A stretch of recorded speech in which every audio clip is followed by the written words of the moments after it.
The massive shadow fell across Earth's moon first, then slowly crept toward the blue planet itself. Captain Sarah Chen stood on the observation deck of Luna Station, watching through reinforced glass as something impossible blocked out the stars. The object was larger than anything humanity had ever built, stretching across the sky like a metallic mountain range with wings. "Ma'am, we're receiving a transmission," Lieutenant Rodriguez called from the communications station, his voice tight with nervousness. Sarah walked over, her magnetic boots clicking against the metal floor. Around her, the skeleton crew of Luna Station worked frantically at their consoles, trying to make sense of what they were seeing. Earth's defense satellites had gone silent one by one as the enormous ship passed overhead, not destroyed but somehow disabled. "Put it through," Sarah ordered, straightening her uniform. She had been in command of Luna Station for 3 years, but nothing in her military training had prepared her for this moment. The main screen flickered, and suddenly they were face to face with something that definitely wasn't human. The creature had purple skin that seemed to shimmer in the light, 4 arms ending in clawed hands, and eyes that glowed like small suns. It wore elaborate armor covered in symbols and metals, with a cape that seemed to be made of liquid starlight. "Primitive beings of the third planet," the alien spoke, its voice echoing with authority through the translation system. "I am Supreme Commander Zarthak the Magnificent, Herald of the Eternal Dominion, Crusher of 1,000 worlds, Master of—" Someone in the background snorted. Sarah turned to see Technician Miller covering his mouth, his shoulders shaking slightly. "Bringer of infinite darkness, Destroyer of hope," and another snort. This time from Lieutenant Rodriguez. The alien paused, its glowing eyes narrowing. "As I was saying, I am Supreme Commander Zarthak the Magnificent, and you will surrender your pathetic world to the mighty Galactic Empire, or face complete annihilation. We have conquered 10,000 star systems, and—" "I'm sorry," Sarah interrupted, trying to keep her voice professional even as she felt her own lips twitching.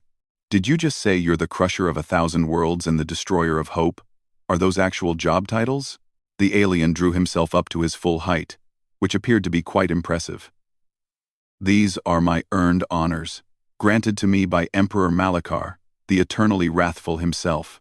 Behind Sarah, someone made a sound like they were choking. She risked a glance back and saw that half her crew was now struggling not to laugh. Technician Miller had turned completely around in his chair and was staring at the floor, his whole body shaking. "Right," Sarah said, turning back to the screen. "And Emperor Malachar, the eternally wrathful. Is he eternally wrathful about anything in particular, or just generally angry all the time?" The alien's purple skin seemed to darken. "The Emperor's wrath burns like the fire of 1,000,000,000 suns. His anger shakes the very foundations of reality. He is fury incarnate, rage made manifest." "Does he have anger management issues?" Rodriguez asked innocently from his station. "That did it." Technician Miller burst out laughing, a sound that echoed through the observation deck. It was contagious. Within seconds, Rodriguez was chuckling. Then Dr. Patel from the science station started giggling, and soon the entire crew was struggling to contain their mirth. Sarah bit her lip hard, trying to maintain some dignity in what was clearly humanity's first contact with alien life. "I apologize for my crew, Supreme Commander. It's just that your titles are quite extensive." "Extensive?" The alien's forearms spread wide. "These titles represent countless victories, entire civilizations that have fallen before my might. I am the shadow that darkens 1,000,000 suns, the nightmare that haunts the dreams of the weak." "The shadow that darkens 1,000,000 suns," repeated Dr. Patel thoughtfully. "Wouldn't that just make it really cold? How do you see anything?" The alien paused, looking confused. "What?" "Well, if you're literally the shadow that darkens 1,000,000 suns, that would block out all their light, everything would freeze. Kind of counterproductive for conquering, don't you think?" Technician Miller was now openly weeping with laughter, and the sound seemed to be affecting the rest of the crew like a virus. Even Sarah felt the corners of her mouth betraying her. "It is a metaphor," the alien shouted, its voice rising in pitch. "Oh, it's a metaphor." Sarah nodded seriously. "That makes more sense. So you don't actually darken suns. Got it. What about the nightmare that haunts the dreams of the weak part? Do you have some kind of telepathic dream invasion technology? Or do you just show up at people's bedrooms at night looking scary? The alien's eyes blazed brighter. The Empire demands your immediate and unconditional surrender. Before we get to that, Rodriguez interrupted, wiping tears from his eyes. Can you tell us more about Emperor Malachar, the eternally wrathful? I'm picturing him sitting on a throne just seething about everything. Does he ever have good days?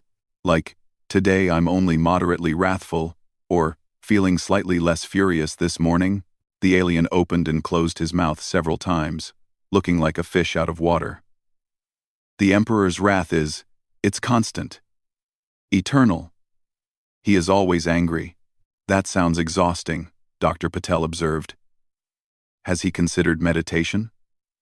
Maybe some yoga? My grandmother swears by chamomile tea for calming down.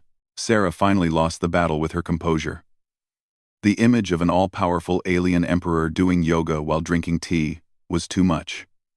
She started laughing. And once she started, she couldn't stop. The sound filled the observation deck, joined by the hysterical laughter of her entire crew. On the screen, Supreme Commander Zarthak, the Magnificent, looked increasingly bewildered. Stop that! Stop that laughing immediately. I'm sorry, Sarah gasped between laughs. It's just, you're so serious about everything. The titles, the dramatic speeches, the eternal wrath. It's like you're all characters in a soap opera. A soap opera? The alien's voice cracked slightly. You know, overly dramatic television shows where everyone has dark secrets and speaks in grand proclamations, Miller explained helpfully, having finally gotten control of himself. Though I have to say, your titles are way more creative than anything our writers come up with. The alien stared at them for a long moment. You find the mighty Galactic Empire amusing? Not amusing exactly, Sarah said, trying to be diplomatic while still fighting giggles. It's more like, you're trying so hard to be terrifying that it comes across as adorable instead. Adorable? The alien's voice went up another octave. Like a kitten trying to be fierce, Rodriguez added helpfully. All puffed up and hissing. But really just cute. The alien made a sound that might have been a strangled scream. We are the most feared force in the galaxy. Entire star systems tremble at the mention of our name. Do they really tremble? Or do they just say they tremble because you have big spaceships? Dr. Patel asked curiously. Because there's a difference between genuine fear and just being polite to the guys with the advanced weapons. Sarah wiped her eyes and tried to compose herself. Look, Supreme Commander Zarthak. Supreme Commander Zarthak the Magnificent. The alien corrected automatically. Right, Supreme Commander Zarthak the Magnificent, Herald of the Eternal Dominion, Crusher of 1,000 Worlds, Master of... She paused. I'm sorry, what came after Master of? The Void Eternal, he replied proudly. Master of the Void Eternal, Sarah continued. And Bringer of Infinite Darkness, Destroyer of Hope. Did I get them all? You forgot Terror of the Spiral Arm and Death's Own Shadow, Miller called out helpfully. The alien's expression brightened slightly. Yes, those two. That's quite a list, Sarah said admiringly. Did you have to apply for each title separately? Or did they come in a bundle package? The alien paused, looking uncertain. They are. Earned through glorious conquest. Do you have business cards? Rodriguez asked. Because fitting all those titles on a business card must be a real challenge. You'd need a really big card, or really small print. We don't use business cards, the alien said slowly, as if the concept was foreign to him. How do people know who you are at parties? Dr. Patel wondered. Do you just introduce yourself with the whole list every time? That must take forever. The alien looked increasingly confused. We don't attend parties. What? Miller looked genuinely shocked. No parties?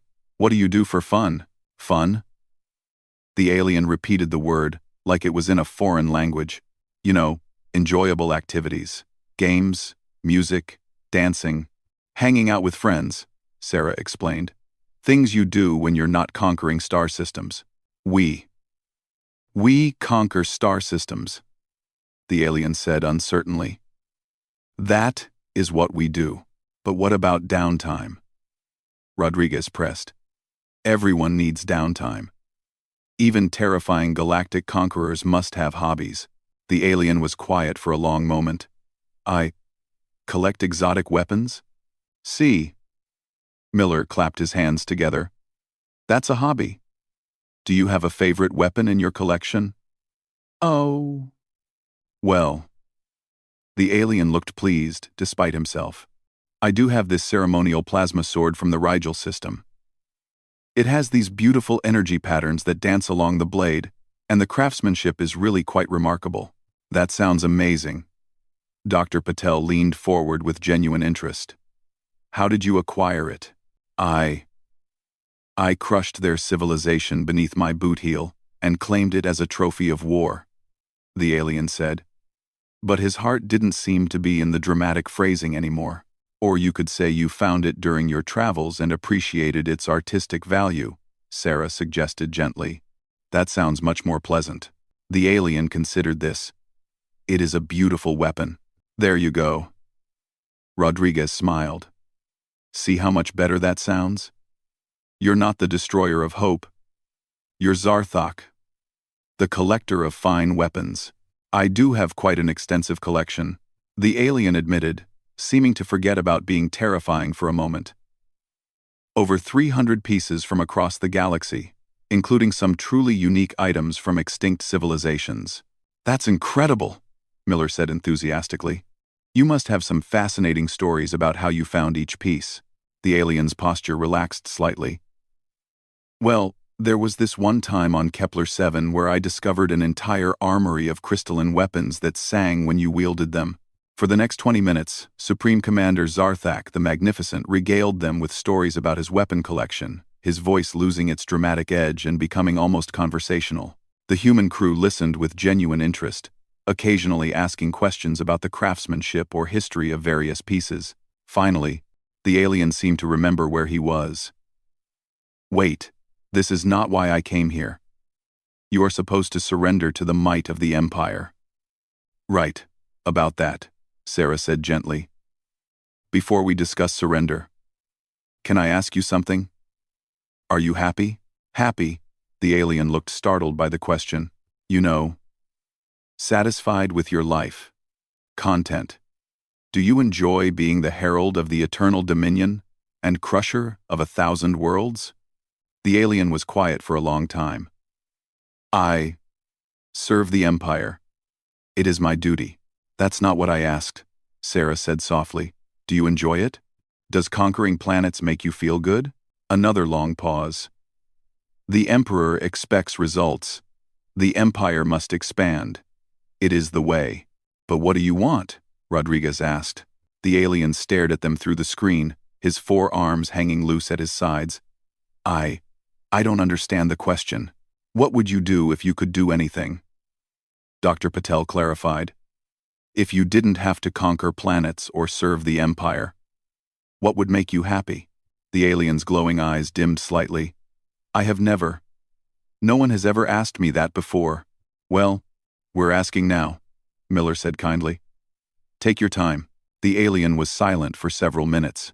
When he finally spoke, his voice was barely above a whisper. I think I would like to open a museum for my weapon collection, so others could appreciate their beauty and learn about the civilizations that created them. The human crew exchanged glances. Sarah felt her heart go out to this strange alien who had been so desperate to seem fearsome. That sounds wonderful, she said sincerely. A museum would be a beautiful way to honor those cultures and share their artistry with others. The alien's eyes brightened again, but with something warmer than before. You really think so? Absolutely. Rodriguez nodded. And with your knowledge of different star systems, you could create the most comprehensive collection of galactic weaponry in existence. The Zarthak Museum of Interstellar Arms and Artifacts, Dr. Patel suggested. It has a nice ring to it, For the first time since the conversation began, the alien smiled. It was a tentative expression, but genuine. I never thought of that. Well, now you have something to think about, Sarah said. But in the meantime, we still have this whole surrender situation to deal with. What exactly does the Empire want with Earth? The alien's expression grew troubled again. The Emperor demands the submission of all inhabited worlds. Your planet will be strip-mined for resources, and your people will be relocated to work camps. That doesn't sound very pleasant, Miller observed. No, it doesn't, the alien agreed quietly. Most conquered species don't survive the process very well. And you're okay with that? Sarah asked gently. The alien looked down at his hands. It is the way of the Empire. The strong dominate the weak. Order through conquest. But you don't seem like you enjoy causing suffering, Rodriguez pointed out. You got excited talking about weapon artistry and museum exhibits. You appreciate beauty and craftsmanship. Does destroying civilizations really align with your values? The alien was quiet again. I have never thought about my values before. In the Empire, you follow orders or you die. There is no room for personal preference. That sounds like a terrible way to live, Dr. Patel said softly. It is the only way I have ever known, the alien replied. Sarah made a decision. Zarthak, can I ask you something else? Yes? What would happen if you went back to the Empire and told them that Earth refused to surrender? The alien shifted uncomfortably. The Emperor would send the full fleet. Your planet would be obliterated from space. And what would happen to you? I would probably be executed for failing in my mission. So, either way, you end up dead or miserable, Rodriguez summarized. Yes, the alien said simply. That's not much of a choice, Miller observed. Have you ever considered that maybe the Empire isn't as great as they claim to be? The alien looked shocked by the suggestion. The Empire is eternal, all-powerful. But is it good? Dr. Patel asked. Does it make the galaxy a better place?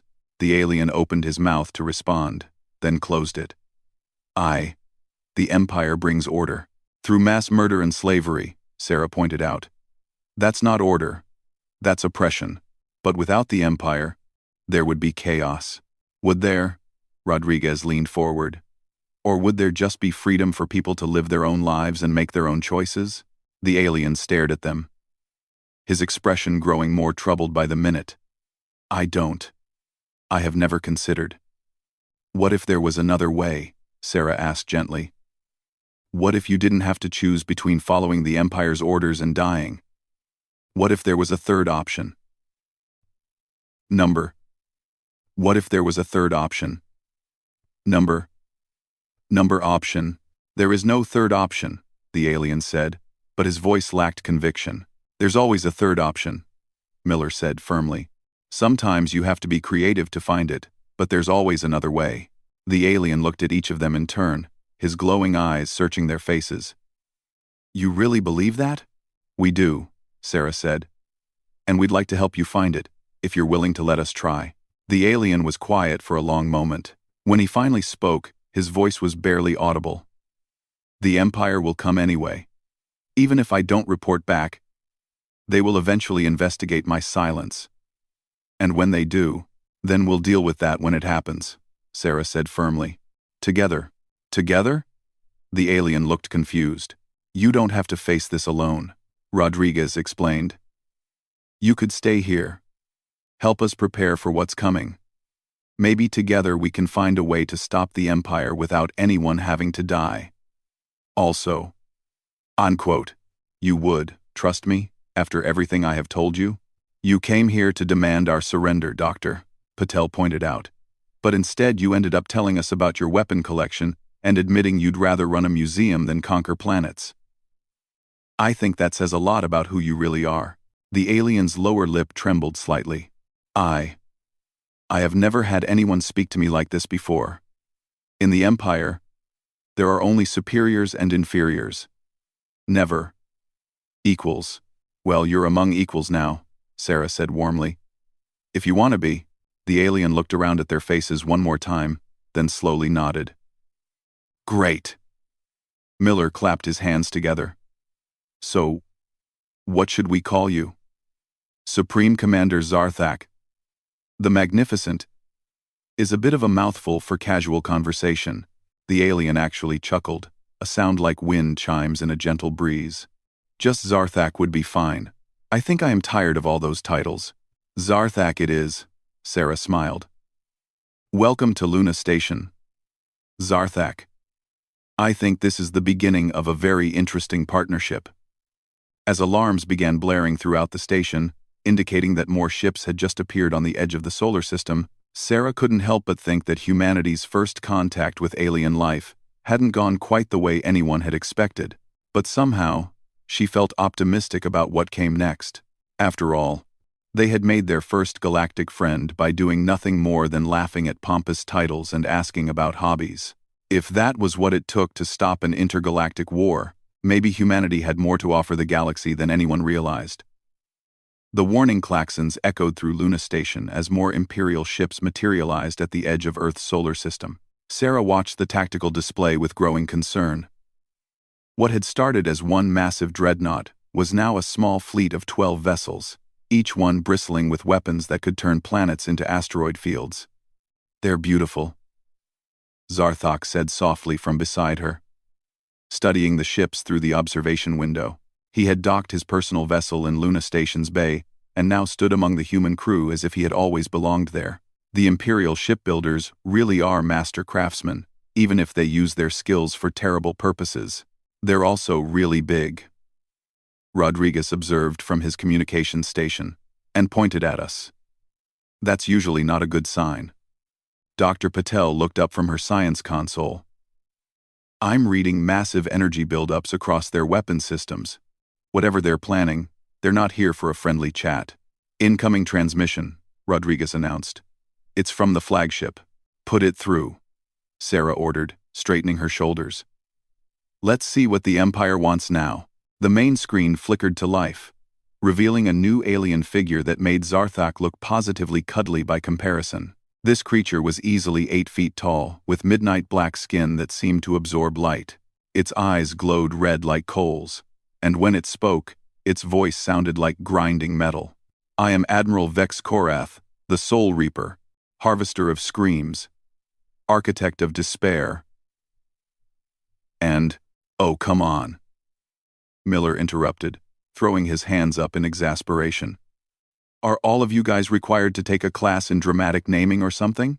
The alien paused mid-introduction, its red eyes narrowing. What? The titles, Rodriguez explained, gesturing at the screen. Soul Reaper? Harvester of Screams?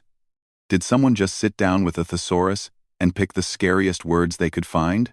Admiral Vex Korath looked genuinely confused. These are honors bestowed upon me by, let me guess, Dr. Patel interrupted. Emperor Malachar the Eternally Wrathful? How did you know? The Admiral asked, sounding almost impressed. Lucky guess, Sarah said dryly. We met one of your colleagues earlier. He had quite a few titles too. The Admiral's expression darkened. You speak of the traitor Zarthak. His ship is docked with your station. Return him immediately, or your pathetic world will burn. Traitor? Zarthak stepped into view of the camera, looking hurt. Vex, we served together for 40 years. How can you call me a traitor? You failed to complete your mission and consorted with the enemy. Admiral Vex Korath replied coldly. The penalty for treason is death. What treason? Sarah asked indignantly. He was just telling us about his weapon collection. That's not exactly state secrets, is it? The Admiral blinked slowly. His weapon collection? It's quite impressive, Miller added enthusiastically. Did you know he has over 300 pieces from across the galaxy, including some singing crystal swords from Kepler 7? He told you about the singing swords? The Admiral's voice cracked slightly. They sound amazing, Dr. Patel said. Zarthak was just explaining how the crystalline structure resonates with neural frequencies to create harmonious tones when wielded. Admiral Vex Korath turned to look directly at Zarthak through the screen. You still have the singing swords? I thought the Emperor confiscated those years ago. I may have forgotten to mention them in my official inventory, Zarthak said sheepishly. You lucky bastard, the Admiral muttered, then seemed to remember he was supposed to be terrifying. I mean, silence. Your crimes against the Empire are beyond forgiveness. What crimes exactly? Rodriguez asked curiously. Talking to us? Since when is conversation a crime? Fraternizing with enemy species is strictly forbidden, the Admiral replied automatically, though he sounded less certain than before. Enemy species? Sarah laughed. We just met you people an hour ago. How can we be enemies already? The Admiral paused, looking confused. You resist the Empire's rule. That makes you enemies by definition. We haven't resisted anything yet, Miller pointed out. Nobody actually asked us to surrender. Zarthak was getting to that part. When we started talking about hobbies. Hobbies? The Admiral's voice went up an octave. You know, things you do for fun, Doctor, Patel explained patiently. Zarthak collects weapons. What about you? Do you have any interests outside of reaping souls and harvesting screams? The Admiral opened and closed his mouth several times before managing to speak. I am a warrior of the Empire. I do not have hobbies. Everyone has hobbies, Rodriguez said gently. Even if you don't realize it. Is there anything you enjoy doing? Something that makes you happy? Happy? The Admiral repeated the word like it was toxic. Oh no, Zarthak said sadly. Vex. When was the last time you were happy? The Admiral's red eyes dimmed slightly. Happiness is weakness. The Empire has no room for weakness.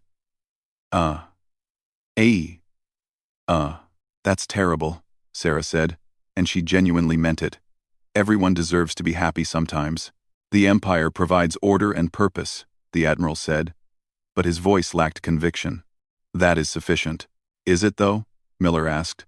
I mean, you're flying around space threatening to blow up planets. That can't be very fulfilling. Fulfilling? The Admiral looked lost. Rewarding. Satisfying. Something that gives your life meaning beyond just following orders. Dr. Patel clarified. The Admiral was quiet for a long moment. I serve the Emperor. That is my purpose. But what's his purpose? Rodriguez asked. What's the point of conquering the galaxy if nobody's happy? The Emperor seeks universal dominion.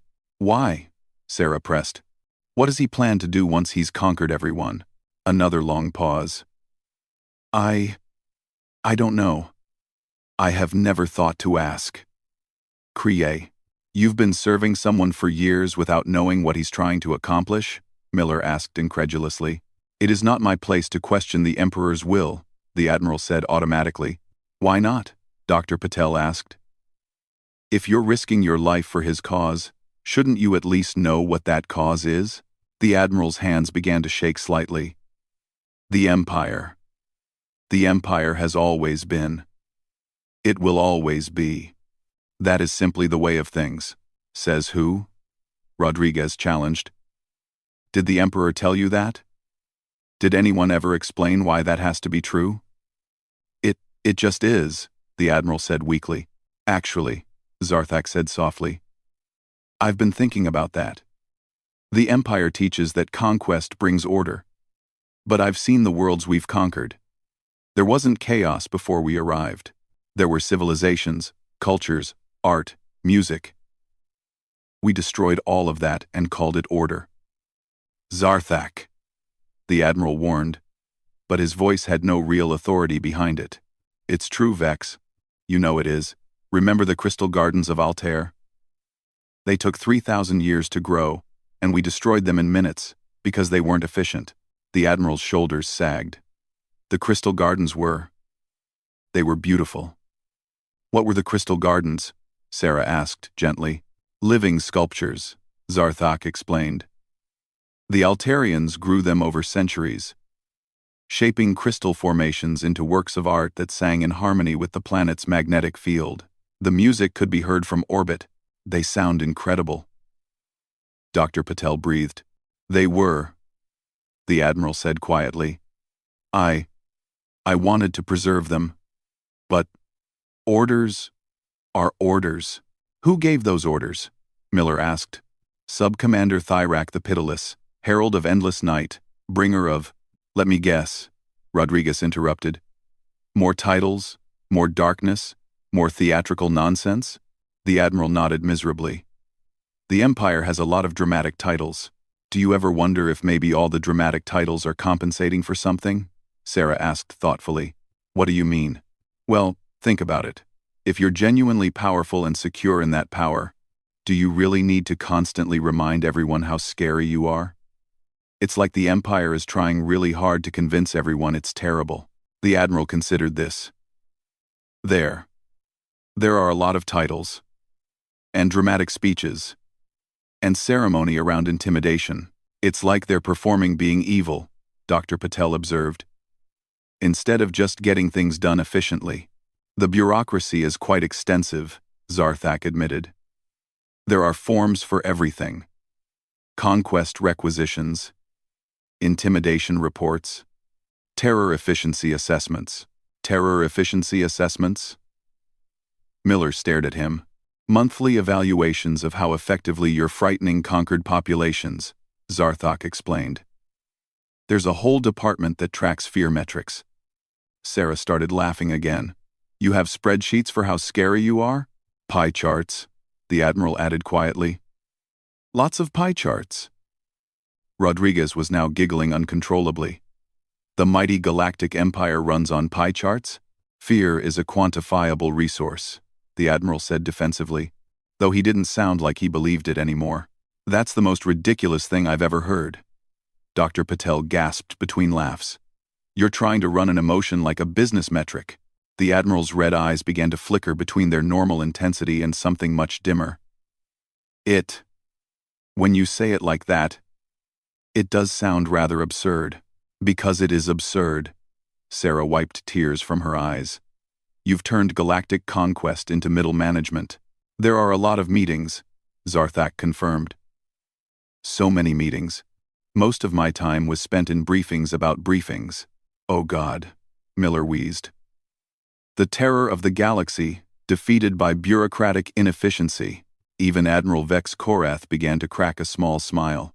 There was this one time I spent 6 hours in a meeting about optimizing the intimidation factor of our ship formations, only to realize we'd scheduled it during the actual battle we were supposed to be fighting. What happened? Rodriguez asked, still chuckling. We missed the entire conflict. By the time the meeting ended, the enemy had surrendered to boredom and gone home. That sent the entire human crew into fresh peals of laughter. Even Zarthak was grinning now. You know what the sad part is? The Admiral continued, warming to his theme.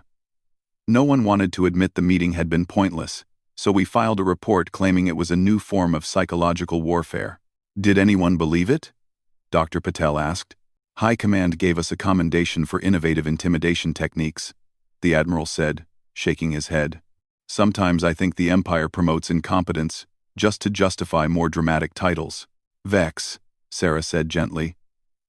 Can I ask you the same question we asked Zarthak? What would you do if you could do anything? If you didn't have to serve the Empire? The Admiral was quiet for a long time. I used to be an artist. Before the Empire conscripted me, I painted landscapes of my homeworld. You're an artist? Miller looked delighted. What kind of landscapes?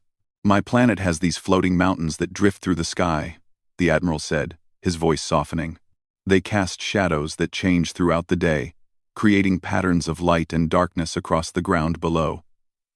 I tried to capture those patterns, the way the light moved. That sounds beautiful, Dr. Patel said sincerely. Do you still paint? The Admiral shook his head sadly. There is no time for art in the Empire. And no point. Beauty is considered a weakness. Beauty isn't weakness, Sarah said firmly. Beauty is what makes life worth living. But the Empire teaches a lot of things, Rodriguez interrupted. That doesn't mean they're true. You just told us they gave you an award for accidentally missing a battle because you were in a pointless meeting. Does that sound like an organization that has its priorities straight? The Admiral laughed despite himself, a sound like distant thunder. When you put it that way. No. It doesn't. What if you didn't have to choose between your art and your duty? Zarthak suggested. What if there was a third option? You keep saying that, the Admiral said. But the Empire will never allow defection. They'll hunt us down and execute us as examples to others. Maybe, Sarah agreed. But maybe not. How many other people in the Empire feel the way you two do? How many are artists forced to be warriors? How many would rather run museums than conquer planets? The Admiral considered this. More than you might think. The Empire doesn't recruit volunteers anymore. Most of us were conscripted or born into service. So you're saying there's an entire galactic military made up of people who don't actually want to be there? Miller asked. Essentially, yes. That seems like a pretty unstable foundation for eternal dominion, Dr. Patel observed. It is. Zarthak agreed. There are always rumors of discontent, failed revolts, officers who disappear mysteriously. The Empire maintains control through fear, but fear only works if people believe in your power. And what happens when people stop believing? Rodriguez asked. Both aliens were quiet for a moment. Revolution, the Admiral said finally. Or collapse, Zarthak added. So maybe, Sarah said thoughtfully. The Empire isn't as eternal as they claim. Maybe they're just really good at convincing everyone they're invincible. The Emperor has ruled for 3,000 years, the Admiral pointed out. Has he, though? Miller asked. Have you ever actually seen the Emperor? In person? The Admiral paused. No. No one sees the Emperor, except his inner circle. How do you know he's still alive? Dr. Patel asked. Another pause. The broadcasts, his speeches, pre-recorded, computer-generated, body double? Rodriguez suggested. If no one ever sees him in person, how would you know? You think the Emperor might be dead? Zarthak asked, sounding fascinated by the possibility. I think, Sarah said carefully, that an empire built on fear and dramatic titles might not be as solid as it appears. And maybe it's time someone started asking some hard questions. Like what? The Admiral asked. Like why does the Emperor need universal dominion? What's he afraid of? Why does the Empire work so hard to suppress art and beauty and individual thought? What are they trying to hide? The Admiral's eyes flickered again. I have wondered about that, sometimes. Well, now you have time to wonder about it properly, Miller said, without having to fill out terror efficiency reports. What are you suggesting? The Admiral asked. Stay, Sarah said simply. Both of you. Help us figure out what the Empire really is, and whether there might be a better way to organize galactic civilization. The fleet will attack, the Admiral warned. If I don't report back, then we'll deal with that when it happens, Dr. Patel said firmly. But maybe, if we're clever about it, we won't have to fight at all. What do you mean? Zarthak asked. Sarah smiled. I mean, maybe it's time we introduce the rest of the Empire to something they've probably never experienced before. What's that? A good laugh, Rodriguez said, grinning. If two Imperial commanders can be completely disarmed by asking about their hobbies and making fun of their titles, what do you think would happen if we tried the same approach with the entire fleet? The Admiral stared at them. You want to defeat the Empire with humor? Not defeat, Sarah corrected. Liberate. There's a difference. This is insane, the Admiral muttered. But he was smiling as he said it. Completely insane, Zarthak agreed. Which is probably why it might work. The Empire plans for everything except being laughed at. So, Sarah looked at both aliens. Are you in? The Admiral looked at Zarthak, then back at the humans. I haven't painted in 40 years. We can fix that, Miller said. Luna Station has art supplies. We keep them for psychological wellness programs, and I haven't seen my weapon collection displayed properly in decades, Zarthak added. The Empire just stores everything in warehouses. We've got plenty of space, Rodriguez offered. You could set up a temporary exhibit. Both aliens were quiet for a moment, considering. Finally, Admiral Vex S. Korath, the Soul Reaper, Harvester of Screams, and architect of despair took a deep breath and said, "My real name is Kextor, and I would very much like to paint again." "Welcome aboard, Kextor," Sarah said warmly. "I think this is going to be the most interesting diplomatic mission in human history." As if summoned by her words, Rodriguez's communications console began blinking urgently. "Ma'am, we're receiving multiple transmissions from the Imperial fleet. They're asking why their admiral hasn't reported back, and they sound nervous." Sarah grinned. "Perfect. Time for Phase 2 of our completely insane plan." "What's Phase 2? Zarthak asked. "We invite them all over for coffee and ask them about their hobbies," Dr. Patel said cheerfully. The look of absolute terror on both aliens' faces at the prospect of Imperial warriors being offered coffee and asked about their feelings was so comical that the entire human crew burst into laughter again. Outside the observation windows, the Imperial fleet continued to wait for orders that would never come, and in the depths of space, something that had seemed eternal and unchangeable began to crack, one laugh at a time. 3 days after Admiral Kextor had abandoned his ship to join Luna Station, Sarah found herself in the most surreal situation of her life. The station's main conference room had been converted into an impromptu art studio, with easels and painting supplies scattered around, while an 8-foot-tall alien with obsidian skin taught Lieutenant Rodriguez the finer points of capturing cloud shadows on canvas. No, Kextor said gently, guiding Rodriguez's hand with one of his forearms. "See how the light changes here? You want to catch that moment just before the shadow shifts. It's all about timing." Meanwhile, Zarthak had turned the cargo bay into a temporary museum, carefully arranging his weapon collection with detailed placards that Dr. Patel had helped him write. The singing crystal swords were the centerpiece, their harmonic resonance creating an otherworldly soundtrack that somehow made the entire display feel more like a celebration than an armory. "This is absolutely bonkers," Miller muttered from his position at the communications console. "We've got an Imperial fleet surrounding us, and we're running art classes." "Bonkers but effective," Sarah replied, watching the tactical display. "Look at the fleet formation."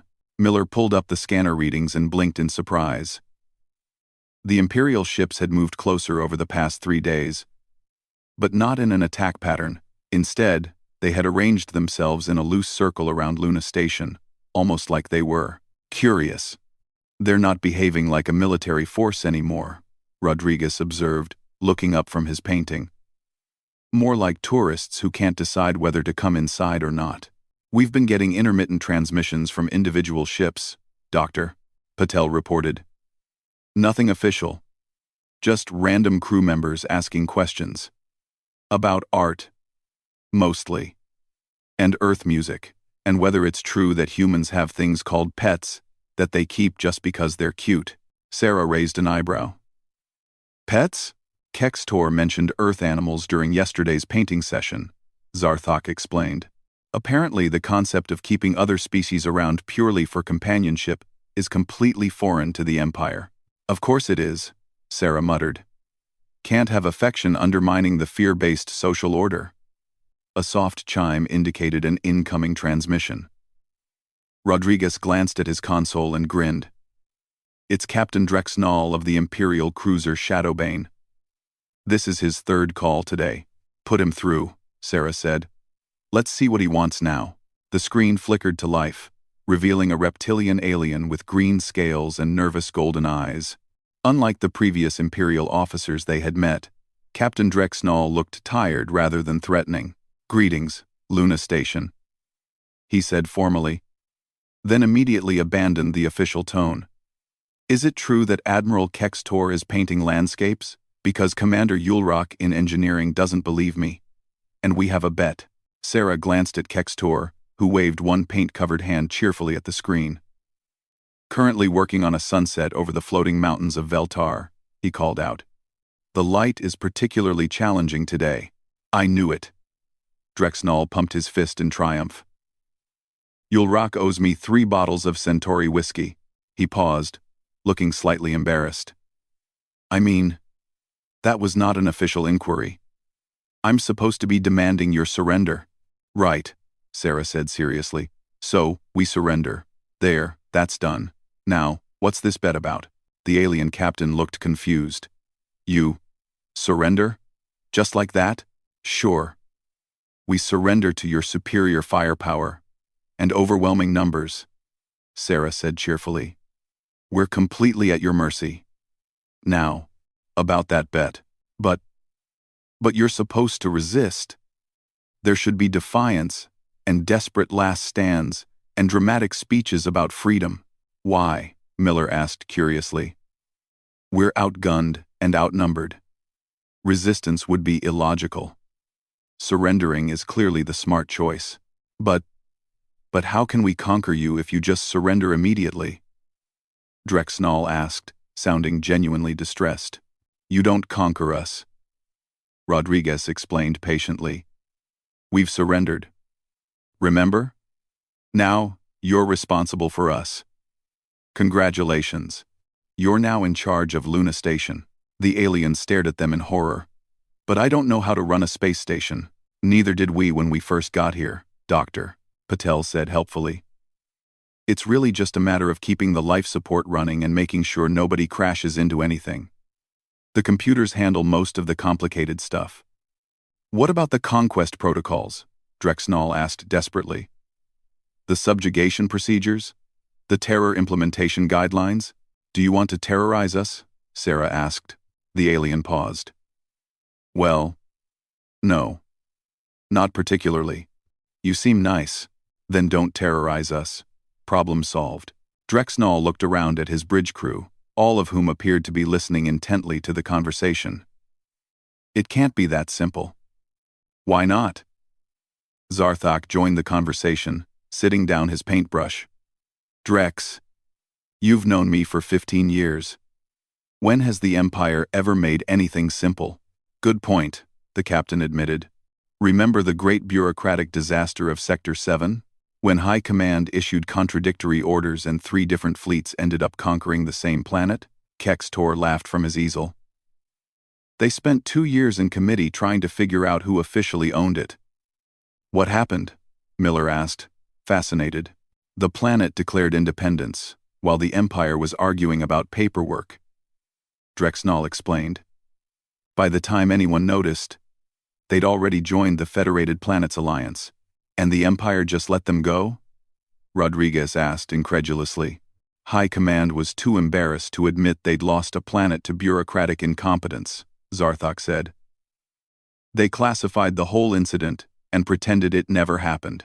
Sarah was beginning to see a pattern. How often does stuff like that happen? More than you'd think, Drexnall admitted. The Empire's really good at conquest, but terrible at actual governance. Most conquered worlds end up running themselves while filing reports that nobody reads. So what's the point? Dr. Patel asked. Why conquer planets if you're not going to do anything with them? The alien captain was quiet for a long moment. You know, I've never really thought about that. We conquer them because we're ordered to conquer them, but afterwards, I guess we just add them to the list and move on to the next target. That sounds exhausting, Miller observed. It really is, Drexnall said wearily. Do you know how much paperwork is involved in planetary conquest? There are forms for everything: environmental impact assessments, population displacement schedules, resource extraction projections, cultural suppression protocols. Cultural suppression protocols? Sarah asked. Oh yes, very important. Can't have the conquered species maintaining their own traditions and customs. Might lead to independent thinking. So you destroy their culture, Rodriguez said flatly. Well, we file reports saying we're going to destroy their culture, Drexnall corrected. Actually doing it would require another whole department. And frankly, most of us don't have time, so we just tell them they're suppressed and hope they don't notice we never follow through. Kextor started laughing. Drex, are you saying the Empire's cultural suppression program is just paperwork? Mostly yes. Although there was that one time Commander Zethric actually tried to implement the protocols on Rigel IV. What happened? Dr. Patel leaned forward with interest. He accidentally suppressed the wrong culture. Spent 6 months systematically eliminating the planet's traditional accounting practices instead of their music and art. How do you accidentally suppress accounting practices? Miller asked. Zethric never learned to read the local language properly. Zarthak explained. He was working off machine translations that kept mixing up cultural expression with financial documentation, so while he was busy destroying tax records and business ledgers, the Regillians held the biggest arts festival in their history, Drexnall continued. They thought the Empire was giving them more freedom to pursue creative endeavors. Otter, the entire Luna Station crew stared at the screen in amazement. The Empire accidentally promoted artistic expression on a conquered world? Sarah said slowly. Completely by accident, Drexnall confirmed. And here's the really funny part. Rigel IV became one of our most productive and cooperative member worlds. Turns out happy, creative populations are much more efficient than terrified, suppressed ones. But High Command didn't learn from that experience? Rodriguez asked. High Command classified that incident too, Kextor said. They couldn't admit that treating people well made them more cooperative. It would undermine the entire fear-based control system. Sarah sat back in her chair, processing this information. So let me understand this correctly. The Empire conquers planets through bureaucratic confusion, governs them through incompetence, and maintains control by pretending to be more effective than they actually are? That's actually a pretty accurate summary, Drexnall said, looking embarrassed. And most of the people serving in the Empire don't actually want to be there? Dr. Patel continued. Conscription is mandatory on most worlds. Very few people volunteer for Imperial service. So you're saying, Miller said slowly, that the terrifying Galactic Empire is actually a galaxy-spanning DMV staffed by people who'd rather be doing something else? Drexnall considered this. The DMV comparison is surprisingly apt, actually. Lots of lines, confusing forms, and nobody really understands what they're supposed to be doing. That broke the dam. Sarah started giggling. Then Rodriguez joined in, and within seconds, the entire human crew was laughing hysterically. Even Kextor and Zarthak were chuckling. It's not that funny, Drexnall protested, but he was starting to smile despite himself. Oh, it absolutely is. Sarah gasped between laughs. The mighty Galactic Empire. Terror of the galaxy. Defeated by paperwork and poor communication, when you put it like that. Drexnall began laughing too. A sound like bubbling water. Oh no. You're right. We really are the galaxy's worst-run bureaucracy masquerading as a military force. Captain, a voice called from Drexnall's bridge, the crew is requesting permission to continue listening to this conversation. It's the most interesting briefing we've had in years. Put them on, speaker, Drexnall said. I think everyone should hear this. The background noise on the alien ship changed as Drexnall's crew gathered around their communications station. Sarah could see various reptilian faces peering at the screen. Is it true that humans keep animals as friends instead of food? Someone called out. Some of them, yes, Dr. Patel answered. We call them pets. Dogs, cats, birds, fish. Lots of different species. But why? Another voice asked. What's the purpose? Companionship, Rodriguez explained. They make us happy. Happy, repeated one of the aliens thoughtfully. That word keeps coming up. Because it's important, Sarah said gently. Life isn't just about surviving or following orders. It's about finding joy and meaning and connection with others. The Empire teaches that happiness is weakness, Drexnall said quietly. The Empire teaches a lot of things that aren't true, Kextor replied from his easel. I've been happier in the last 3 days than I've been in 40 years of service. What changed? Asked one of the crew members. I remembered who I was before the Empire told me who I had to be, Kextor said simply. There was a long silence from the alien ship. Finally, someone asked, What if we don't want to be conkers anymore? Then don't be, Sarah said. You have a choice. But the Empire is far away, Rodriguez interrupted. And from what we've learned, they're too busy filing reports to notice what's actually happening out here. Besides, Miller added, how many other ships in this fleet feel the same way you do? How many crews are tired of meaningless conquest and bureaucratic nonsense? Drexnall looked around at his crew. All of us, he said finally. Every single one of us. Then maybe it's time you started talking to the other ships, Dr. Patel suggested.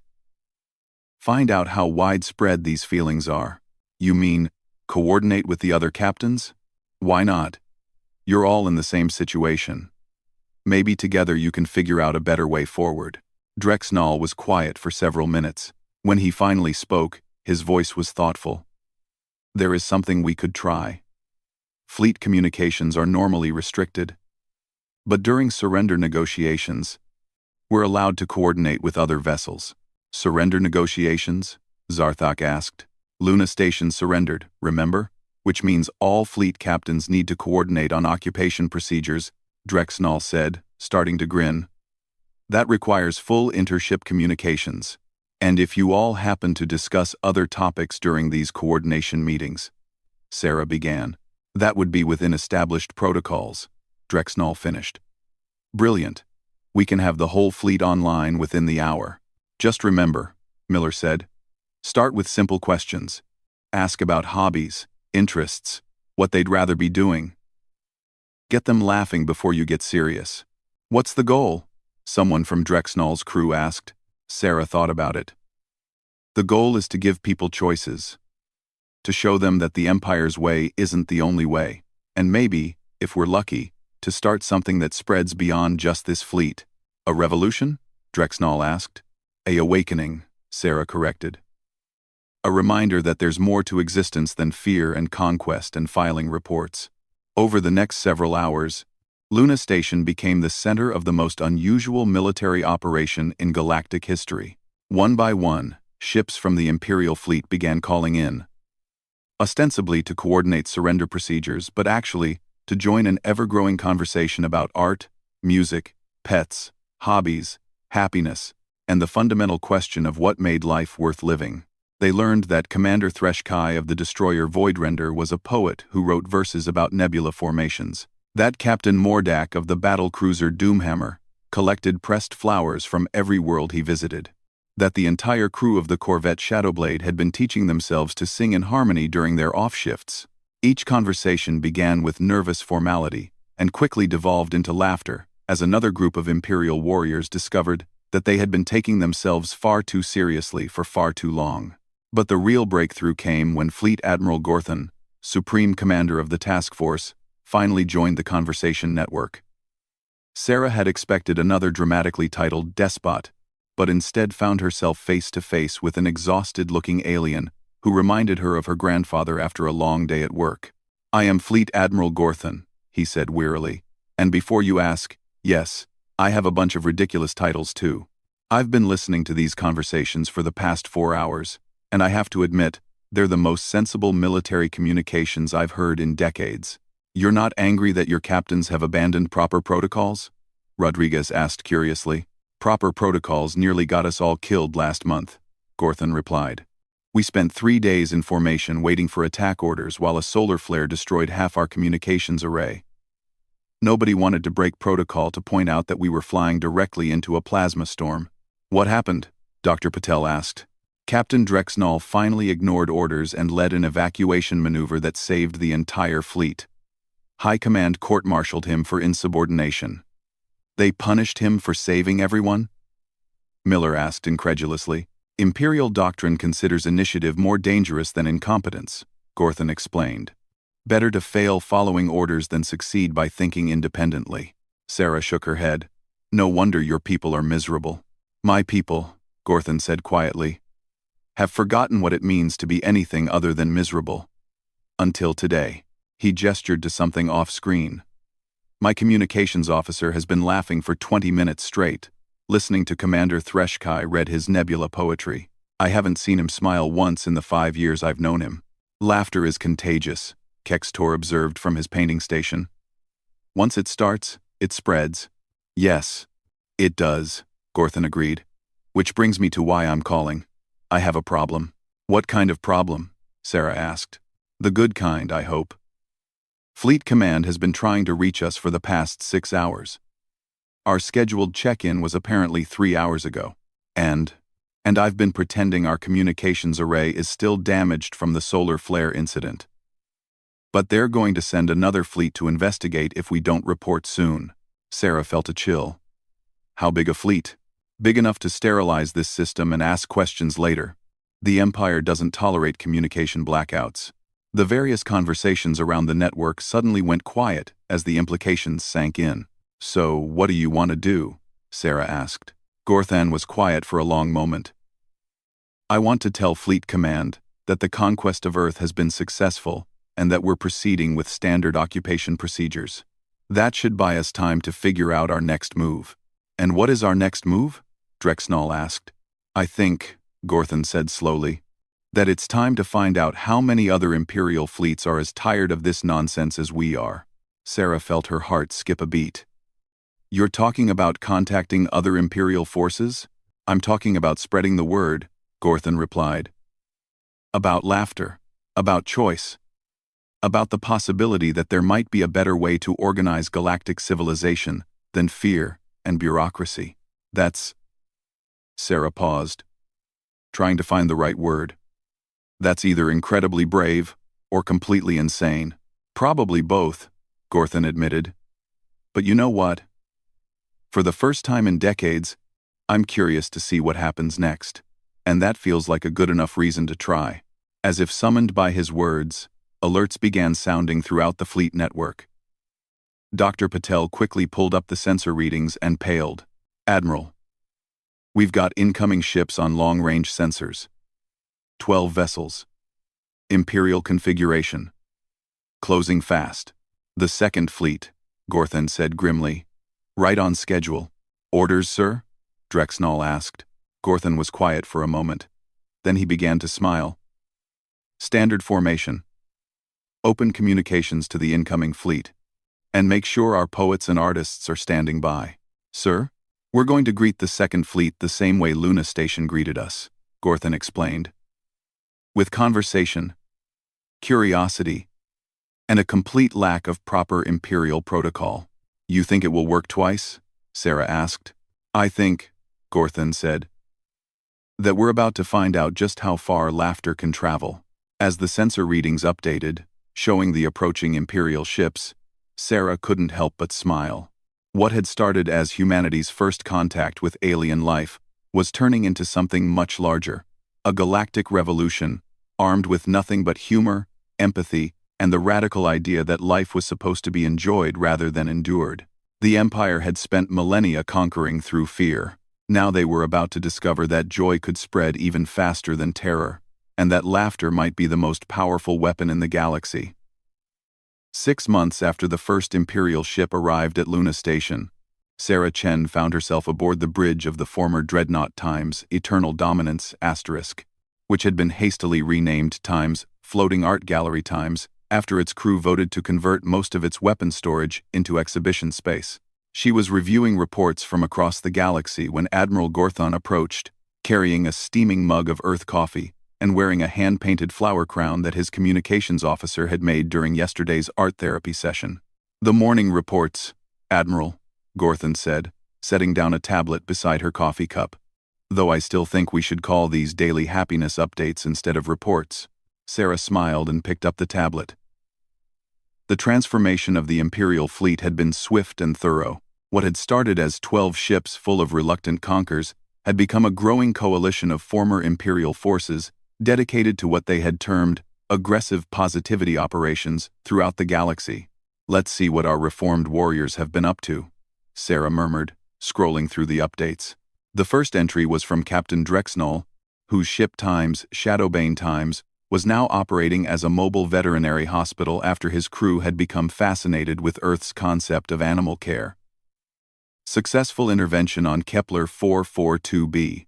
Local population was attempting to conquer a pack of 6-legged creatures they thought were dangerous predators. Turns out, they were just very large, very friendly herbivores who wanted belly rubs. Established first interspecies petting zoo in the Kepler system. Morale excellent. A petting zoo, Sarah laughed, showing the report to Gorthan. Your former battle cruiser commander is running a petting zoo. Drex was always good with animals, Gorthan replied. Back in his pre-imperial days, He wanted to be a xenobiologist. Now he gets to study alien species without shooting at them first. The next report came from Commander Thresh Kai, the poet whose destroyer times, void render times, had been converted into a traveling performance space, currently in the Andromeda Junction, providing poetry workshops to 3 different species. The crystalline entities of Praxis 7th have discovered they can create sound poetry by resonating their natural frequencies. Their first composition, Ode to Photosynthesis, reduced the entire ship's crew to tears of joy, requesting additional supplies of tissue paper. Crying aliens, Sarah noted. That's new. Happy tears, though, Gorthan pointed out. Much better than the usual kind of crying we used to cause. The reports continued in the same vein. Captain Mordak had established a botanical exchange program between 12 different worlds. The crew of the Times Shadowblade Times had accidentally started a galaxy-wide singing competition after teaching harmony to a species of naturally musical bird people. Every single former Imperial vessel had found some new way to spread joy instead of fear. But it was the final report that made Sarah pause and read more carefully. Contact established with the 3rd, 5th, and 7th Imperial fleets, she read aloud. All 3 fleet commanders report widespread crew dissatisfaction with current Imperial doctrine. Preliminary conversations suggest receptiveness to alternative approaches. Request permission to begin full conversion protocols. 3 more fleets, Gorthan said thoughtfully. That's nearly 200 ships and 50,000 personnel. How many Imperial fleets are there total? Sarah asked. 47 active combat fleets, plus supporting vessels and garrison forces. Roughly 500,000 people in total. Sarah did some quick mental math. At the rate we're converting Imperial forces, the Empire won't have anyone left to enforce their policies within a year. Assuming the Emperor doesn't notice what's happening and intervene, Gorthan said quietly. As if summoned by his words, the ship's communication system began blaring urgent alerts. Doctor, Patel's voice echoed across the bridge from her science station. Admiral Chen, Admiral Gorthan.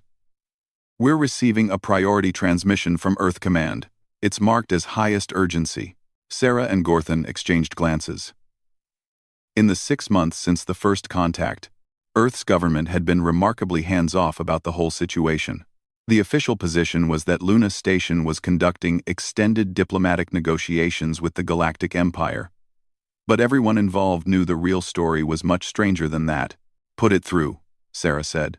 The main screen flickered to life, showing General Morrison, the head of Earth's Space Command. He looked tired and more than a little confused. Admiral Chen, I hope you're sitting down, Morrison began without preamble. We've just received a transmission from the Imperial capital, at Xerion Prime. It's addressed to you personally. Sarah felt her stomach drop. From the Emperor? That's the strange part. The transmission claims to be from Emperor Malachar, the eternally wrathful himself. But... Morrison paused, looking at his notes.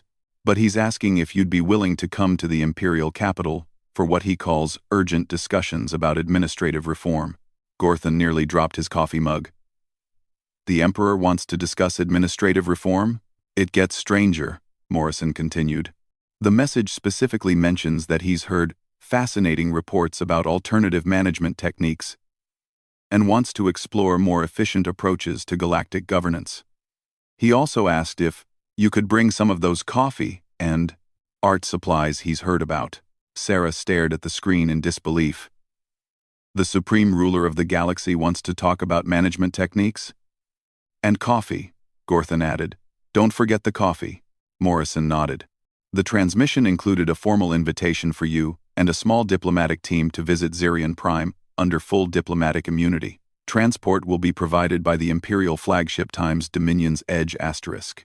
This is either a trap or the Emperor has completely lost his mind, Sarah said. Or, Gorthan suggested thoughtfully, maybe the reports about our activities have reached higher up the chain than we thought.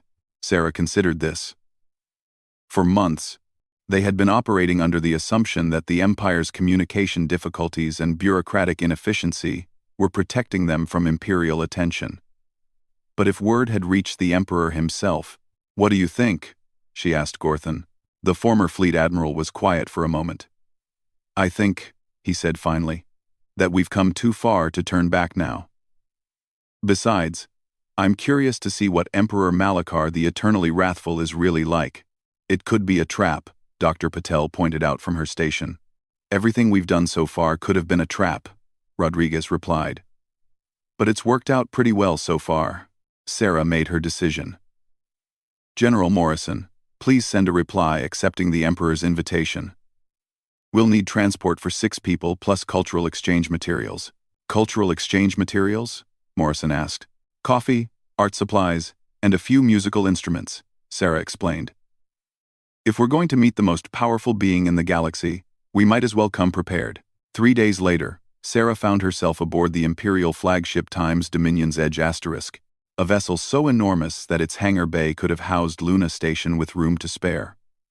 The ship's crew treated their human guests with a mixture of nervous curiosity and barely concealed amusement. Word of the human effect had apparently spread throughout the Imperial Navy, and everyone wanted to see the aliens who had accidentally dismantled Imperial discipline with nothing but coffee and conversation. The journey to Xerion Prime took 2 weeks, during which Sarah and her team had plenty of opportunities to interact with the flagship's crew. The results were predictably chaotic. By the end of the first week, the ship's weapons officers had organized a painting competition. The engineering section had started a book club. The Marines had formed a choir. Captain Velthar, the ship's commanding officer, summed up the situation during dinner on their final night before reaching the Imperial capital. "In 30 years of service, I have never seen crew morale this high," he said, watching his tactical officer teach Dr. Patel a traditional Xerion card game. "The men are happy. They're talking to each other instead of just following orders. They're creative. Is that a problem?" Sarah asked. "For the Empire?" "Probably," Velthar admitted. "For the galaxy, I think it might be the best thing that's ever happened." When Times Dominion's Edge Times finally dropped out of hyperspace near Xerion Prime, Sarah got her first look at the heart of the Galactic Empire. The planet was a massive world covered in gleaming metal cities that stretched from pole to pole. Orbital platforms and space stations surrounded it like a mechanical solar system, and the space traffic was dense enough to require constant navigation updates. "It's beautiful, Doctor," Patel breathed, watching the planet rotate slowly beneath them. "It's also completely artificial," Captain Velthar noted. "The original planet was consumed for raw materials centuries ago. What you're seeing is a constructed world, built layer by layer around the remaining planetary core." "How many people live here?" Rodriguez asked. "Current population estimates suggest around 50 billion sentient beings," Velthar replied. "Representatives from every species in the Empire." Sarah tried to imagine 50 billion people living under the Empire's system of fear and bureaucratic oppression. The scale of suffering was almost incomprehensible. "That's about to change," she said quietly. The Imperial Palace was exactly what Sarah had expected. Enormous, imposing, and dramatically lit to cast ominous shadows in every direction. But as their shuttle approached the landing platform, she noticed something odd about the guards who came out to meet them. "Are they smiling?" Miller asked, peering through the shuttle's viewport. Indeed, the elite Imperial guards, who escorted them through the palace corridors, seemed remarkably cheerful for representatives of a fear-based totalitarian regime. They chatted casually with each other, pointed out interesting architectural features to the human visitors, and generally behaved like tour guides rather than elite killers. "What's going on here?" Sarah whispered to Gorthan as they walked through a corridor lined with statues of previous emperors. "I have no idea," he whispered back. "This is not how Imperial guards normally behave." Their escort led them through increasingly opulent hallways until they finally reached a set of massive doors decorated with scenes of Imperial conquest. The doors swung open to reveal the Imperial throne room, a cavernous space dominated by a throne carved from a single massive crystal and elevated on a platform at least 50 feet high. Sitting on the throne was Emperor Malachar the Eternally Wrathful. He was not what Sarah had expected. Instead of the towering figure of cosmic menace she had imagined, the Emperor appeared to be an elderly humanoid alien, with kind eyes and a neatly trimmed beard. He wore simple robes rather than elaborate armor, and when he saw the human delegation, he smiled and waved. "Welcome," he called down from his throne, his voice echoing through the vast chamber. "I'm so sorry about the dramatic throne room setup. Imperial tradition, you understand, terribly impractical for actual conversation." As Sarah watched in amazement, the crystal throne began to descend from its platform on some kind of hidden mechanism, lowering the Emperor to ground level, where he could talk to his visitors normally. "Much better," Emperor Malachar said, stepping down from the throne as it settled on the floor. "Please, call me Mal. All that eternally wrathful nonsense was my predecessor's idea. Terrible branding, really. I've been trying to phase it out for decades." Sarah found her voice. Your Imperial Majesty." "Just Mal, please," the Emperor said, walking over to shake hands with each member of the human delegation. "I have to say, I'm absolutely fascinated by these reports I've been receiving about your alternative approach to conflict resolution. Coffee-based diplomacy. Art therapy for military personnel. It's revolutionary. You're not angry about what we did to your fleets?" Rodriguez asked hesitantly. "Angry?" Mal looked genuinely confused. "Why would I be angry? For the first time in centuries, I'm getting efficiency reports that don't make me want to drink myself into a coma. Fleet productivity is up 300%, personnel satisfaction ratings are through the roof, and voluntary service applications have increased by 2,000%. Voluntary service applications? Dr. Patel repeated. "People are actually asking to join the Imperial Navy," Mal explained. "Can you believe it? For 3,000 years, we've had to use conscription to maintain our forces. Now we have waiting lists." Gorthan stepped forward, looking bewildered. "Your Majesty, Mal, I'm confused. If you knew what we were doing would improve efficiency, why didn't the Empire try these methods before?" Mal sighed deeply. "Because I inherited a system designed by my predecessor, Emperor Cruel, the Destroyer of Joy, who believed that suffering made people stronger and happiness made them weak. By the time I took the throne, the bureaucracy was so entrenched that any attempt at reform was blocked by committees that required committee approval to form committees." "You've been trying to reform the Empire?" Sarah asked. "For 40 years, Mal nodded. "Every proposal I made got buried in administrative review. Every attempt at change was sabotaged by officials who thought fear was more efficient than cooperation. I was starting to think the Empire was doomed to be eternally miserable." "What changed?" Miller asked. "You did," Mal said simply. "When reports started coming in about Imperial fleets abandoning conquest protocols in favor of art projects and petting zoos, I thought someone was playing a practical joke. But then the efficiency reports arrived, and the happiness metrics, and the voluntary recruitment numbers." He gestured to a nearby table covered with reports and charts. "In 6 months, your approach has accomplished more positive reform than I managed in 4 decades. People are working harder because they want to, not because they're afraid of punishment. Cooperation between different species has increased dramatically. Even the paperwork is getting done faster because people aren't spending half their time being miserable." "So what happens now?" Sarah asked. Mal smiled. "Now we scale it up. I want to implement your coffee-based diplomacy and art therapy programs across the entire Empire. I want to replace conquest fleets with cultural exchange programs. I want to turn the Imperial military into the galaxy's largest humanitarian organization." That's a massive undertaking," Gorthan said. "Yes, it is," Mal agreed. "Which is why I'm hoping you'll help me. The Empire has the infrastructure to reach every inhabited world in the galaxy. You have the knowledge of how to make people actually happy. Together, we could transform galactic civilization in a matter of years." Sarah looked around at her team. Rodriguez was grinning. Dr. Patel looked excited. Miller was already taking notes. Even Gorthan seemed to be warming to the idea. "What exactly are you proposing?" she asked. "I'm proposing," Mal said, "that we officially redesignate the Galactic Empire as the Galactic Cooperative. I'm proposing that we replace military conquest with cultural outreach. I'm proposing that we turn Imperial stormtroopers into traveling teachers, counselors, artists, and healers. I'm proposing that we make the galaxy a better place for everyone. And the other Imperial officials, the ones who benefit from the current system, are surprisingly eager for change, Mal said. It turns out that most of the people running the Empire are just as tired of the fear-based system as everyone else. When I announced this meeting and its purpose, I got more volunteer applications for reform committees than I knew what to do with. He gestured to the throne room doors, which opened to reveal dozens of Imperial officials, military officers, and administrators, all waiting eagerly to be included in the conversation. Everyone wants to help, Mal explained. They're just not sure how. Sarah felt a surge of emotion that was part excitement, part terror, and part overwhelming hope. This could work, she said quietly. It will work, Mal said firmly. Because it's already working. Every day, more Imperial forces are adopting your methods. Every day, more worlds are choosing cooperation over conquest.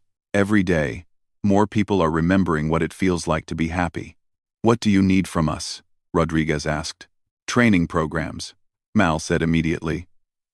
Manuals for coffee-based diplomacy. Art therapy protocols for military personnel.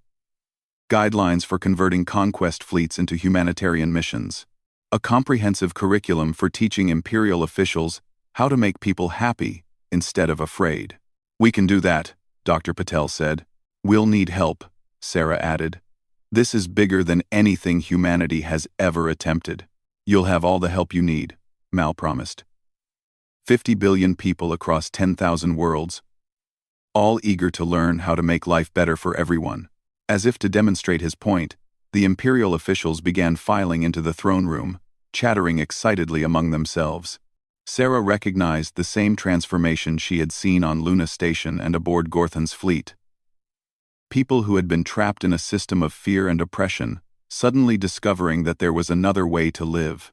Your Majesty, one of the officials called out. We've prepared initial proposals for converting the Conquest Academy into a cultural exchange institute. Excellent, Mal replied. And the Ministry of Fear? Redesignated as the Ministry of Friendship, another official announced. We're already working on new training protocols. The Department of Oppression has submitted a request to become the Department of Happiness, a third official added. They're very excited about their new mission statement. Sarah watched the bustling activity around them and felt something she had never expected to feel when thinking about the Galactic Empire. Hope, it's really going to work, isn't it? She said to Mal. It's already working, he replied. The hard part was getting started. Once people see that happiness is possible, that cooperation works better than fear, that kindness is more powerful than cruelty. Well, the change spreads by itself, like laughter, Gorthon observed. Exactly like laughter, Mal agreed. Joy is contagious. Once it starts, it's almost impossible to stop. 1 year later, Sarah stood on the observation deck of the Times Friendship Express, *, formerly the Imperial Dreadnought Times, Death's Shadow *, watching as the ship approached a small planet on the edge of what had once been Imperial space. The ship's mission was to establish the first galactic cooperative cultural center in the Outer Rim, complete with art galleries, music schools, and a comprehensive library of Earth coffee brewing techniques. The transformation of the galaxy had been swift and comprehensive. The rename from Galactic Empire to Galactic Cooperative had been only the beginning. Fear-based policies had been replaced with cooperation-based alternatives. Conquest fleets had become exploration and aid missions. Military academies had become cultural institutes. Most remarkably, voluntary participation in cooperative programs had exceeded all expectations. Worlds that had been conquered and oppressed for centuries were now active partners in galactic civilization. Species that had been enemies for millennia were working together on joint projects. The galaxy was experiencing an unprecedented period of peace, prosperity, and cultural exchange. Admiral Chen, Dr. Patel called from her station. We're receiving a transmission from the surface. The local population is requesting permission to come aboard. Permission granted, Sarah replied. Standard diplomatic protocols. But as the local delegation boarded the ship, Sarah realized that the old diplomatic protocols no longer applied. Instead of tense formal meetings between suspicious adversaries, the cultural exchange sessions had become something more like parties. The local delegates brought examples of their art and music. The cooperative crew shared stories from other worlds and demonstrated Earth games and cooking techniques. It never gets old, does it? Gorthon said, joining Sarah at the observation window as alien children played zero-gravity tag with reformed Imperial Marines. What? Watching people discover that the universe is a much friendlier place than they thought. Sarah smiled. No, it never does. A year ago, she had been a military commander preparing for humanity's first contact with alien life. Now she was part of something that would have seemed impossible then. A galaxy-wide civilization based on kindness, cooperation, and the radical idea that everyone deserved to be happy. All because someone had laughed at a pompous title and asked about hobbies. You know what the best part is? Sarah said to Gorthon. What? We're just getting started. Every day, we discover new worlds full of people who have never experienced real friendship or cooperation. Every day, we get to show them that there's a better way to live. And every day, Gorthon added, someone laughs for the first time in their life. As if summoned by his words, the sound of laughter echoed across the observation deck as one of the alien children successfully tackled a Marine twice his size in their zero-gravity game.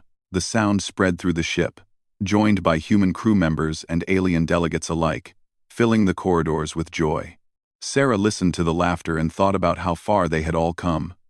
The Galactic Empire had been the most feared force in the galaxy, built on millennia of conquest and oppression. The Galactic Cooperative was becoming something entirely different. A community of worlds united by curiosity, compassion, and the shared belief that the universe was a place worth exploring together. All because humans had encountered the Empire and couldn't stop laughing. And across the galaxy, on thousands of worlds where fear had once reigned supreme, people were discovering that laughter really was the most powerful force in the universe. It conquered without destroying. It united without oppressing. It spread faster than any weapon and lasted longer than any empire. The humans had given the galaxy something it had never had before. The knowledge that joy was possible, that kindness worked, and that even the mightiest empire could be transformed by something as simple as a good laugh shared between friends, and the galaxy would never be the same.